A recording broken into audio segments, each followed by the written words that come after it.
Number 1. Ben Wallace. Big Ben was a nobody in the rural Alabama town he grew up in and received no major college offers. In fact, the only reason he was able to sign with Virginia Union to play ball was after the recommendation of VUU's greatest basketball alum, Charles Oakley. Wallace attended an Oakley basketball camp in the early 1990s, and after striking up a friendship, the then Nick put in a good word about Wallace to Virginia Union. But before Wallace could even enroll at Virginia Union, he had to go the junior college route to pull his grades up.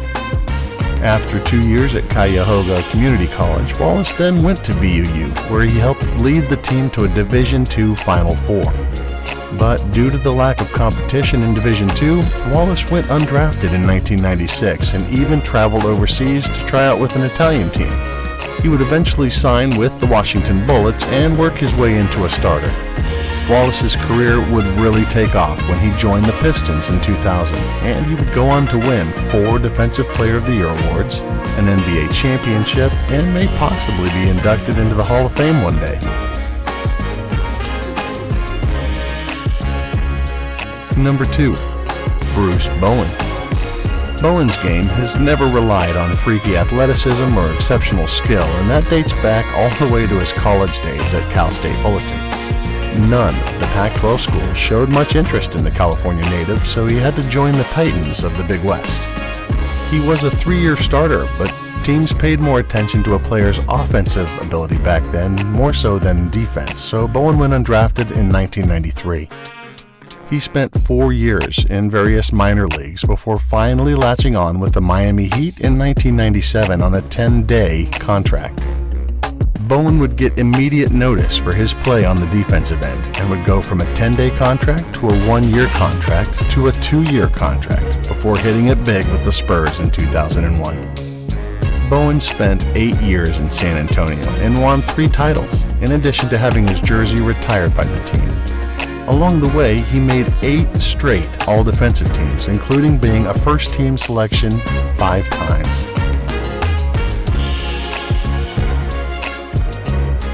Number 3. Jeff Hornacek. The son of a high school coach, Hornacek was both a redshirt and a walk-on during his 5 years at Iowa State. When he finished school, he was the Big 8 Conference's all-time leader in points and assists. He was seen as a point guard/shooting guard tweener coming out of college, and fell to the second round when he was drafted by the Suns. With Phoenix, he was an all-star and part of a 3-man backcourt alongside Kevin Johnson and Dan Marley. But after 6 years, he was then shipped to Philadelphia in a trade that netted the Suns Charles Barkley. Hornacek would play 2 years for the Sixers and would then join the Utah Jazz, where he experienced his greatest team success. Utah would make back-to-back finals appearances in 1997 and 1998. After retiring in 2000, Hornacek would spend a couple of years out of basketball before rejoining the Jazz as a coach in 2007. He would eventually become the head coach of the Suns in 2013 and then the New York Knicks in 2016.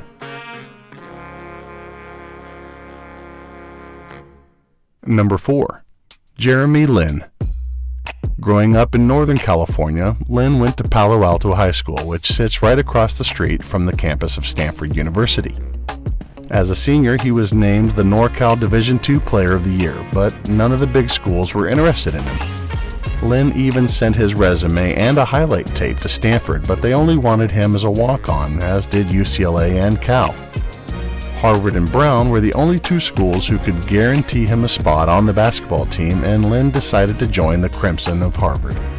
He would go on to make 3 all-Ivy League teams, but there was a stigma about Ivy League players in the NBA circles, and one had not been drafted since 1995. That wouldn't change when Lin entered his name into the draft, and he was forced to sign as an undrafted free agent with the Warriors.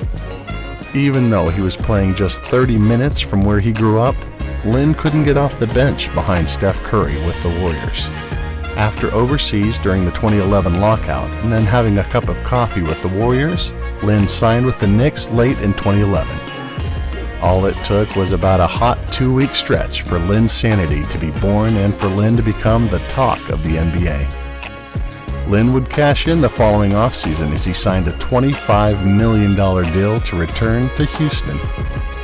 Even though he never reached the heights of his Knicks days, Lin has proven to be a starting caliber point guard. He made his return to New York in 2016 when he signed a 3-year deal with the Nets totaling $36 million.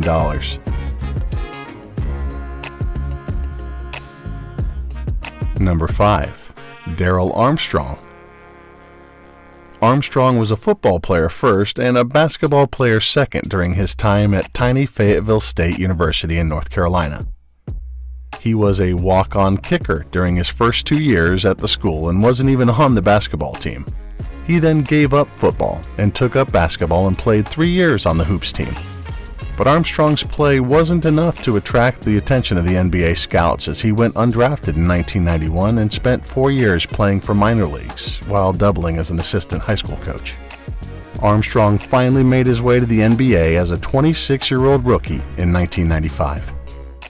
He joined the Orlando Magic and would spend 9 years with the franchise as the team transitioned from the Shaq and Penny era to the Tracy McGrady era. His best success came in 1999. When he became the only player in NBA history to win both the 6th Man of the Year award and the Most Improved Player award in the same season. D.A. would play in the NBA until he was 39 years old, and after wrapping up his playing career, he would join the Mavs as an assistant and is still with them today.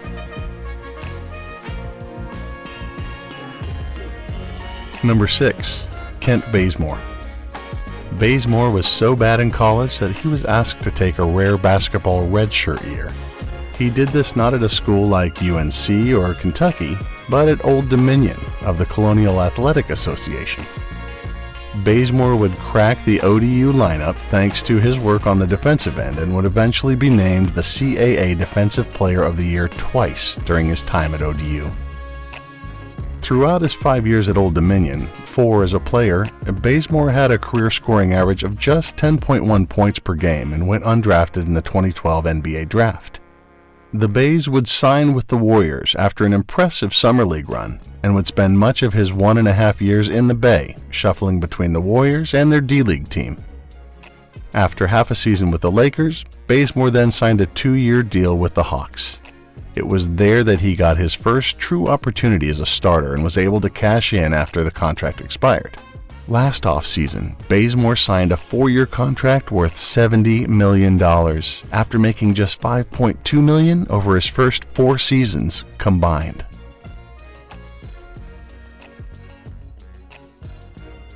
Number 7. Steven Adams. The New Zealand big man was a high school dropout who needed one of his 17 siblings to step in and set him straight by sending him back to school. After going to 2 high schools in New Zealand, Adams then came to the United States and enrolled in Notre Dame Prep near Boston for 1 semester. It was there where the University of Pittsburgh noticed his huge but extremely raw talent and they offered him a scholarship. At 7 feet, 250 pounds, Adams relied on brute strength and size over actual ability in his 1 year at Pittsburgh and his first year in the NBA. Battling with Kendrick Perkins for 2 years with the Thunder accelerated his learning curve and he became a starter in his second NBA season. By 2016, he was the team's best big man and they signed him to a $100 million contract and traded away longtime starter Serge Ibaka. Adams has improved his scoring average in every season, and he's the perfect big man on both ends of the court to complement Russell Westbrook.